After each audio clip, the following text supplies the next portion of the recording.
And he was part of a circle around the Earl of Northumberland at Sion House, where they were just developing algebra. They invented the equal sign that is in use in algebra. Robert Record, a friend of his, developed that sign. And they started using telescopes, the first group of people in the British Isles to use telescopes. Dee was a geographer, he had maps, he knew more about the cartography of the world than anyone else in Britain. He was a friend of Mercator, who was the great geographer who drew the great Mercator's map, who was European. Dee was always going off to Europe to sit at the feet of the wise men of Europe. He travelled in Holland, in France, in Poland, in Austria, the Austro-Hungarian Empire. And Dee was, one of those people that Newton talked about. The more you know, the more you know you don't know. You see, a true savant like Dee of that level, or Newton, they know their ignorance because they've amassed all the possible knowledge you can get hold of, and they still don't know anything, or don't know very much. Now that's a true savant. And Dee was a great internationalist. He coined the word the British Empire, you see, in his writings with Elizabeth, and he was her tutor. She used to come to his house in Mortlake and sit and have conversations like we're doing now. So I've always respected Dee's work. As a scholar myself, as someone who loves learning, I honour and acknowledge him. And I'm appalled that the country he knew and loved, and he was Welsh, don't forget. He's named after the River Dee. Dee means black in Welsh.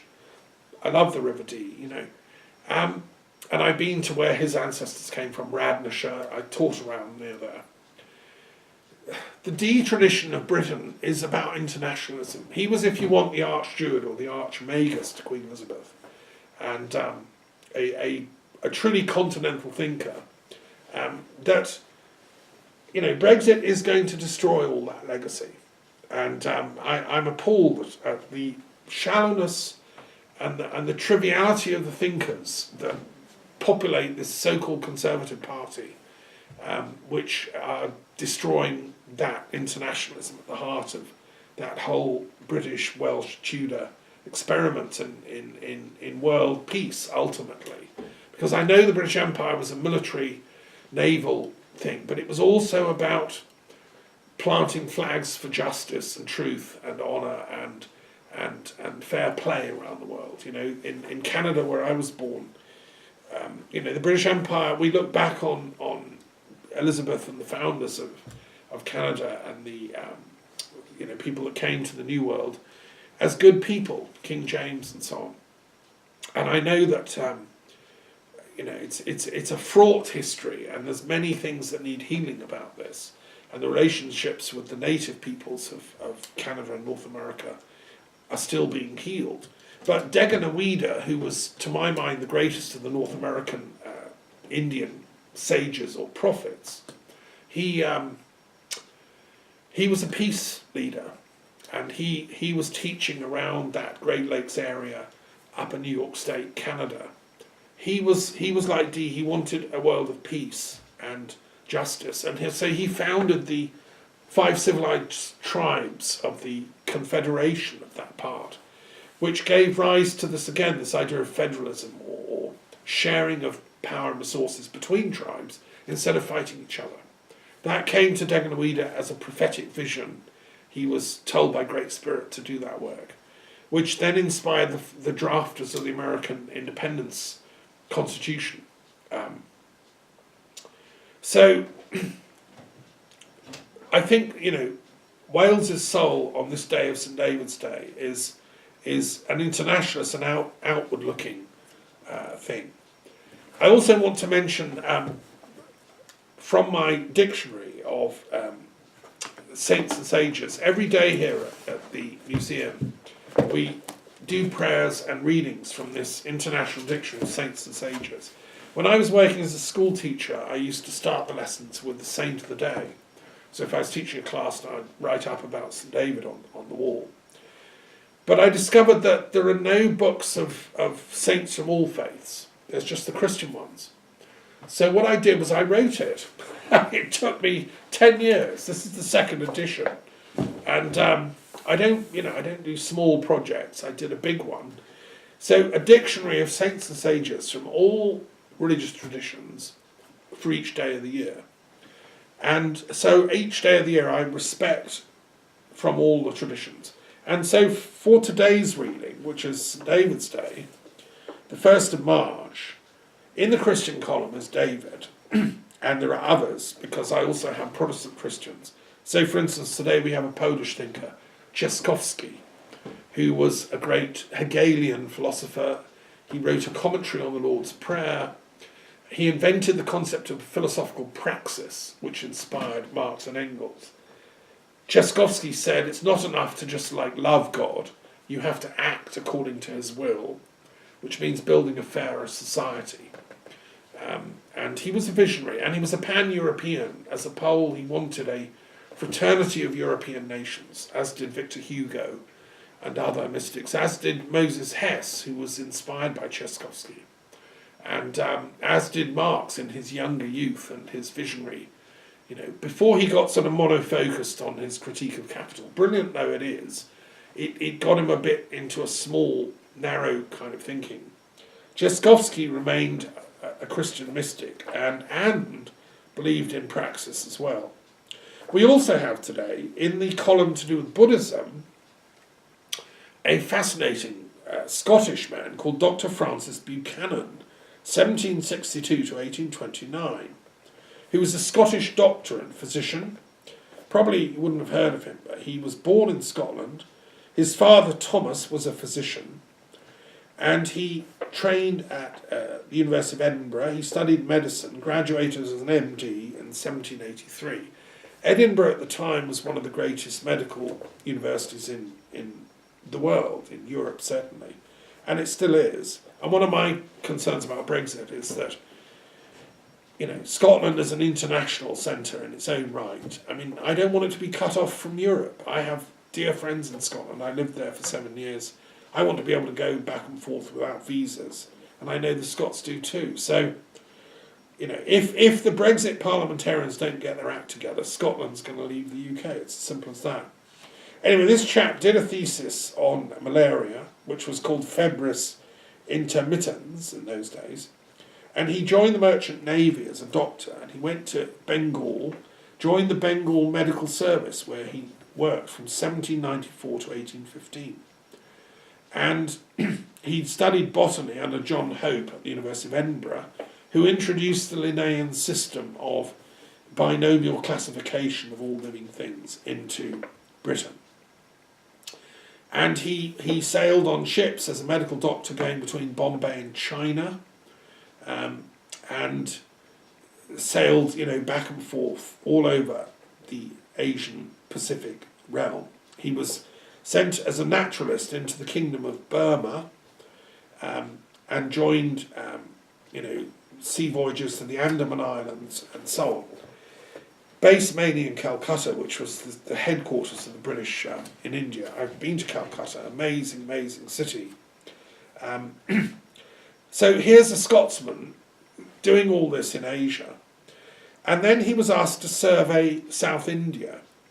And he went through Mysore and all parts of South India, as well as Nepal, conducting surveys of the archaeological remains, the botanical discoveries, different species of fish, species of plants, and he was put in charge of the Institution for Promoting the Natural History of India, founded by Wellesley.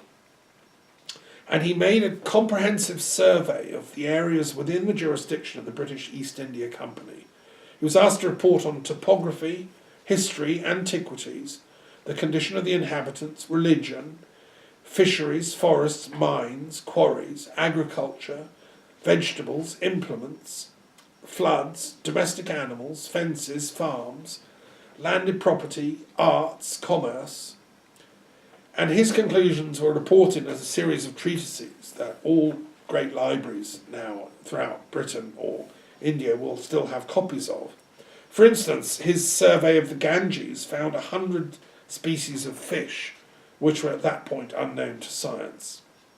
Now, in all this, right, this is a typical Enlightenment 18th century Scot. This is what I'm talking about, the Enlightenment. That's the level and depth of knowledge, okay, that we're about to, like, you know, self-destruct on. In amongst all that, he also discovered the original sites and centres of Buddhism. It was him who was asked to survey in Nepal, and he discovered Kapilavatthu, the city where Buddha had been born and raised, and you know, the other cities connected with Buddha's life story. You see, these sites were in the jungles, neglected. Under the Mughal dynasty ruling India, Buddhism was a sort of heresy. They'd smashed a lot of the temples. The great monastery at Nalanda, which I visited, not far from Calcutta, had been destroyed near Patna. And they burned its library. The Mughal conquerors literally set fire to its library, and it burned for 3 months. Now this man discovered some of these sites, and you'll find him in proper documented histories of Indian archaeology. And I lament the fact that Brexit is going to, like, narrow down the educational potential of our own intellectual history. So people like Dr. Francis Buchanan won't be allowed to do that kind of in-depth work. Okay, so he wasn't a Buddhist so far as I know. He was a scholar, a savant. He was probably Christian, Church of Scotland. But he was like me. He was open to the wisdom of all the traditions. Another doctor we celebrate today is Sir Alexander Cannon, 1896 to 1963, a medical doctor and parapsychologist who was born at Leeds in England, educated at Leeds, London, Vienna and Hong Kong. Eventually received his MD and his PhD. He also trained in Eastern spiritual traditions. And he worked in Hong Kong as head of the Hong Kong Medical Society. And he became a psychiatrist at the University of Hong Kong. And he was one of the founders of parapsychology. He believed that it's important to look at the history of the soul when you're diagnosing psychiatric conditions. That there's more to the physical, there's more than just the physical body, there's the soul vehicle. And so he ended up becoming a psychiatrist in London at Colney Hatch Mental Hospital. And he was a pioneer in spiritual application of techniques to psychiatry. So we honour his memory today. And then we have a very interesting character for the pagan traditions, which have their own column, called Hiram Abiff. Now, Hiram Abiff was a pagan architect and builder sent to King Solomon by King Hiram of Tyre, which was the great Phoenician centre. Now, the Phoenicians were learned people who founded the alphabet, and they had traders coming to Britain, they had traders going to Spain, they had sent ships around the whole of Africa. I mean, this is about 1000 BC we're talking, when Solomon is living. And he wanted to build a temple in Jerusalem, but he didn't have the skills, the knowledge to build it among his own people. He had to send to the superpower of the day, Phoenicia, which was a neighbour. And Solomon had married a Phoenician princess. They were highly learned people and remained so, and still to this day their descendants in Lebanon are highly, profound people. And it was Hiram Abiff who was sent as the architect to design Solomon's temple. Now, he's a very important figure in Freemasonry, which is a very interesting tradition. I've studied its history a great deal. And again, Freemasonry stands for a kind of internationalist perspective on solving local problems. Goethe, whose Faust I'm reading, was a great Freemason in Germany. And in Britain, many of the great Scots, members of the Enlightenment, and in England, were also Freemasons. People like Erasmus Darwin, the grandfather of Charles Darwin. Now, the central myth at the core of the third degree of Freemasonry is connected with Hiram Abiff. He was sent to advise and build Solomon's temple, and it was nearly built when three ruffians attacked him in the temple, and 3 times they struck blows on Hiram Abiff, forcing him to divulge the master mason's secret passwords. And this theme of the importance of fidelity unto death, of the truths you hold, again, that's to me what I mean by the duty of the professor to teach. Hiram Abiff was not going to give the highest initiatory wisdom, which he knew as a great architect, to people that were trying to steal it by violence. And they struck 3 blows on him, and each in turn challenged him to give the password. He refused, and each of them struck him with a mason's tool.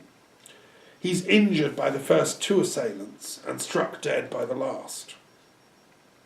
His murderers then hid his body under a pile of rubble, returning at night to move the body outside the city, where they buried it in a shallow grave marked by a sprig of acacia.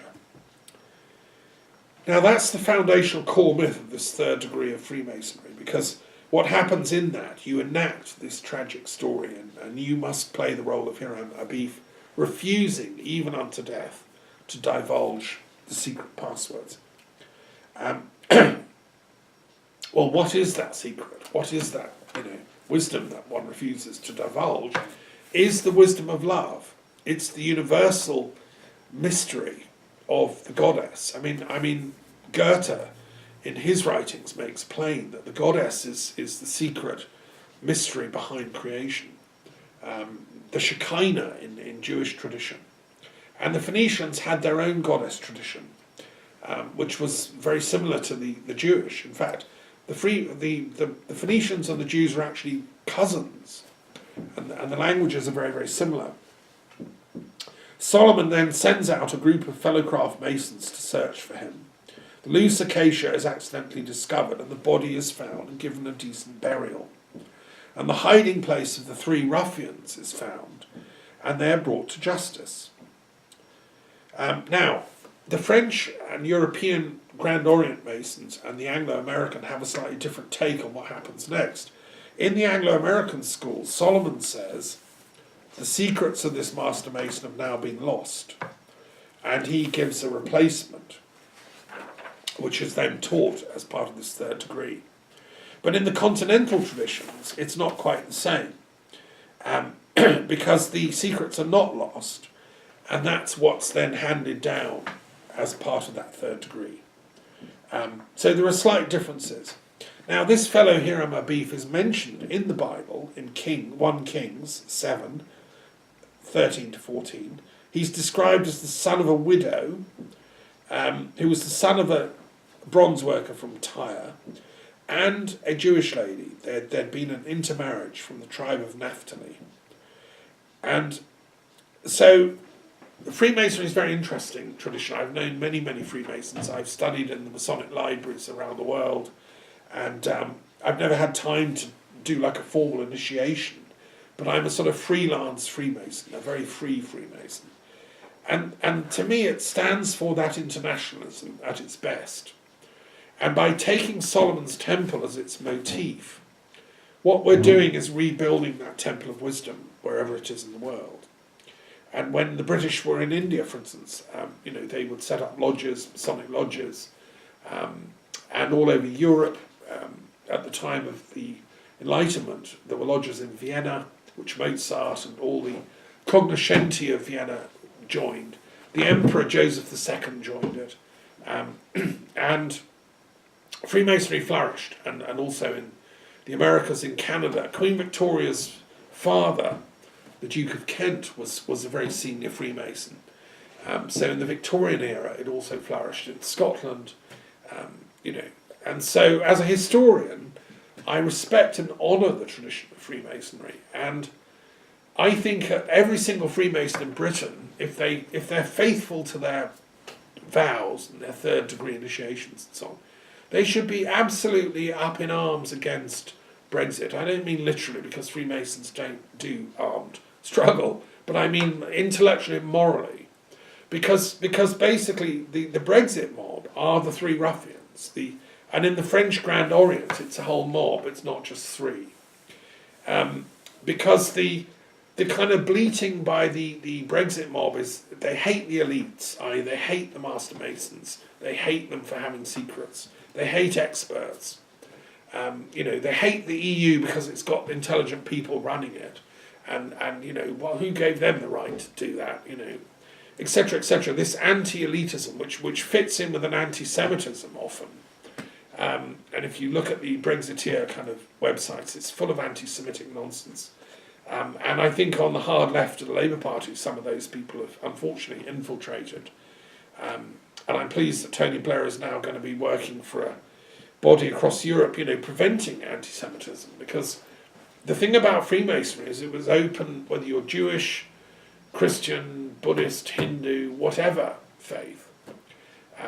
As long as you had some kind of belief in a grand architect or a great divine intelligence behind the universe, and even in the Grand Orient, even that was dropped. You can be a humanist, some kind of even an atheist if you nevertheless believe in morality and ethics.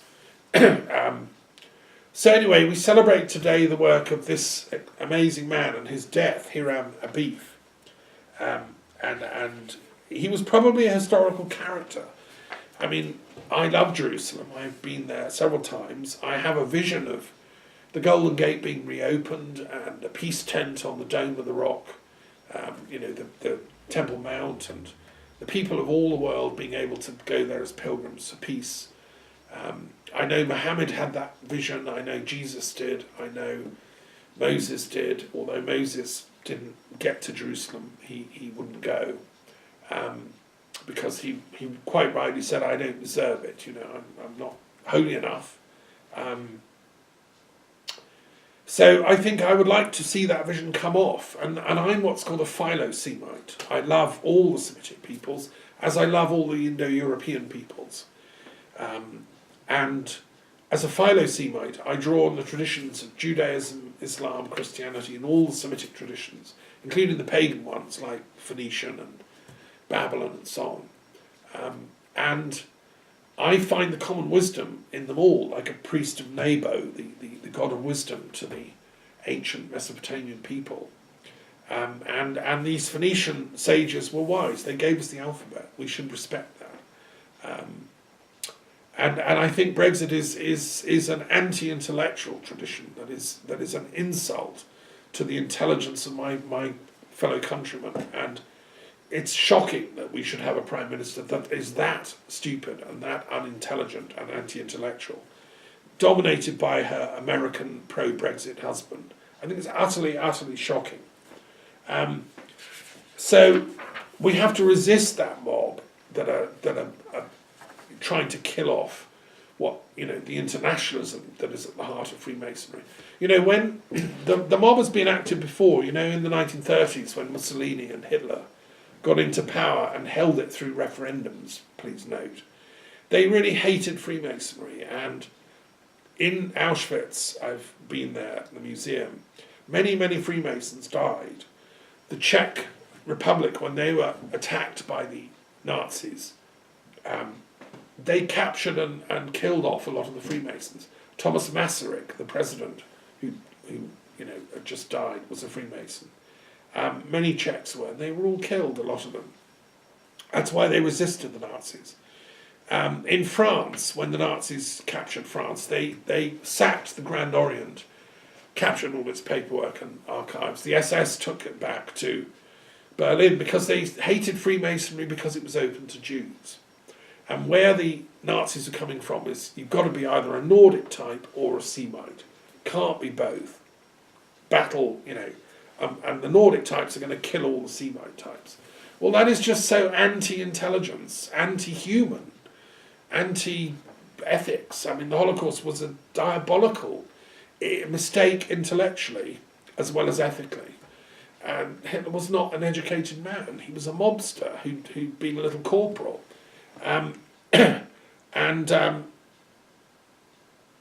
So I think that in my book, The Kabbalah Runes, I've tried to expose and explain the intellectual mistake behind Nazi anti-Semitism and the kind of Nazi anti-Semitism that underlies a lot of the Brexit types. Because what I've tried to prove in that book is that the Indo-European languages and peoples and the Semitic, Hamito-Semitic peoples go back into Paleolithic times to a common origin. I believe I've shown through detailed studies of the runes and the Kabbalah, and I think future linguists can study my work, in the next decades and centuries to come. I think they'll find me right, that they go back to a common linguistic origin and therefore racial origin and cultural origin. So the Semitic peoples and the Indo-European peoples are actually one tribe. If you go back to about 20 or 30,000 BC, which is when the first artworks have been done here in the Dordogne in France, we have that long a history of continual intellectual endeavour in Europe and Asia, and it's a common work. So that any one tribe should start mass killing another is a folly, an intellectual error, and it's had terrible consequences. And that's why I support the European Union, because it's opposed to racism, it's opposed to violence, it's opposed to war, it's opposed to this destruction of human rights. And so anyway, there we are. That's Hiram Abiff, who I celebrate today. There are some others, I won't go into them all in great detail. Parshva, who was a great Jain saint. Eugene Canceliet, who was a French alchemist in the 20th century. And Alfred Adler, who was one of Freud's early kind of students and disciples. That's a little glimpse of the intellectual work of the Universal Calendar of Saints and Sages. It's available, you can buy it and use it as a tool for interfaith study groups, for personal prayer and reflection every day, for teaching if you're a teacher. And I think St. David is quite happy to be in that company, And to me, that's what this internationalism is about, which I believe in and I stand for, is ensuring that we continue to live in a world of dignity and freedom of movement, respect for each other regardless of our racial or linguistic or cultural or religious origins. We all come from one common light, one common source, which is beyond our birth. Nationhood is the place where you're born. Comes from the Latin word to be born, natale. But there's the world of the unborn, which is the world of the Buddhahood, where we come from, the spiritual kingdoms. And at that, we're all interlinked, we're all one brothers and sisters. So the pre-nationhood is what Christians call the kingdom of God. Buddhists call it the Buddha realm, the spiritualists call it, the etheric world or whatever. From that perspective, which is where Asa and King Alfred and St. David come from, there is an internationalism here on this planet. It's a small, beautiful, amazing planet. We have to find ways to live in peace. The European Union, for all its sins, is an attempt. So let not the people of Britain destroy that. Let not my countrymen destroy what is a beautiful experiment. And, let's get it better, but not just leave like a sort of a bad guest that's come to a party and been rude. Okay, I'm going to finish there. This is to celebrate St. David's Day and to explain the philosophical and ethical background to why I think Brexit is a moral catastrophe as well as an intellectual mistake. And I hope you've enjoyed listening. Thank you.